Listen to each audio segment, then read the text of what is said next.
Within the lineage of South India's oldest families, one specific title appears as a recurring marker of prestige, Pillai. Before we explore how this title shaped empires, make sure to like and subscribe to the Dattaprabodhinee YouTube channel for more deep dives into Indian history.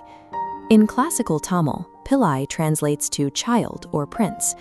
Over centuries, this honorific split along geographical lines, identifying two distinct ruling classes across Tamil Nadu and Kerala. To carry this name was to hold a recognized birthright.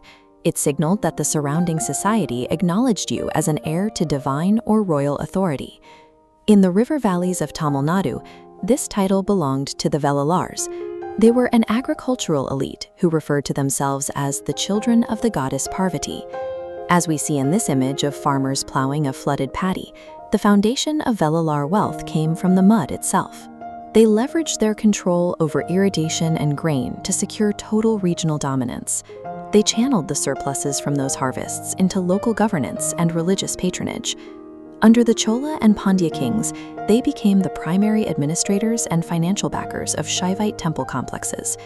For these Tamil lords, being a Pillai meant acting as the earthly caretakers of the gods' lands, holding the power of sustenance in their hands. Cross the border into the kingdom of Kerala, and the title takes on a different edge.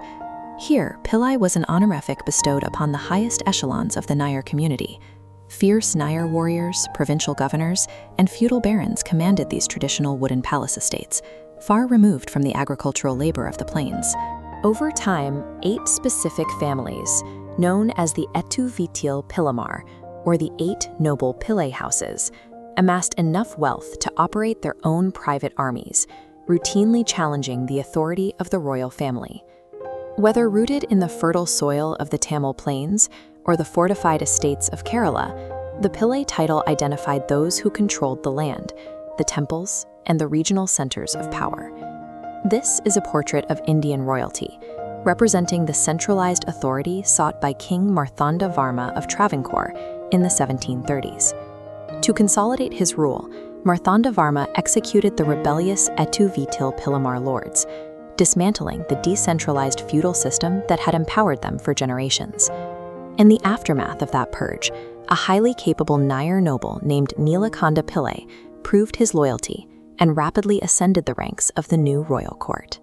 Nilakanda retained his prestige and his life by adhering to the king's laws and dutifully observing the state's traditional Hindu religion. His loyalty earned him a deployment to Udaigiri Fort.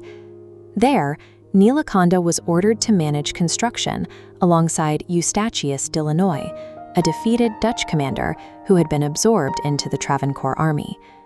If you're enjoying this historical journey, please take a second to hit the like button and subscribe to Dattaprabodhinee. While stationed at the fort, Nilakanda suffered a series of personal tragedies. Crop failures wiped out his harvests, his cattle died, and he lost several family members in rapid succession. Seeing the noble consumed by grief, de Lannoy invited him into the fort's small church. Sitting together, the Dutch commander shared biblical stories and Christian philosophy. The power attached to the Pillai title offered Nilakanda no comfort in his darkest moments. His healing only started when he began to look beyond the physical world.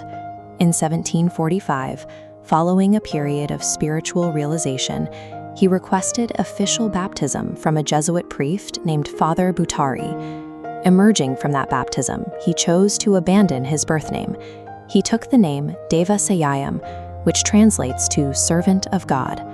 He traded a hereditary title that meant Prince of the Earth for a new identity, changing the course of his life and his future within the kingdom. Deva Sayayam began refusing state religious rituals. The tension snapped when he publicly declined to accept sacred holy ash from a Hindu priest. King Marthanda Varma treated the rejection of the crown's faith as a political insurgency, categorizing Nilakanda's conversion as high treason. The state responded with severe violence. Deva Sayayam was stripped of his titles, bound in iron chains, beaten with bamboo sticks, and paraded through the kingdom on a buffalo to ensure his humiliation. Yet, even as the crown dismantled every trace of his earthly nobility, Deva Sayayam's spiritual resolve remained unbroken. During his march to the execution site at Kattadimalai Hill, historical accounts say the thirsty prisoner struck his chained hands against a dry rock, and a fountain of drinking water burst forth. On January 14, 1752, the king's sepoys led him to the hilltop. As Devasahayam knelt in quiet prayer, the soldiers raised their muskets and fired. The crown ended his life, but his legacy transcended his execution. Today, he is venerated as a saint among Christians across South India. To uncover more stories of faith, history, and culture, be sure to subscribe to Dattaprabodhinee and turn on notifications. The evolution of his identity defines his legacy. Devasahayam Pillai demonstrated that the truest expression of being a noble child is found by surrendering all earthly power to the divine.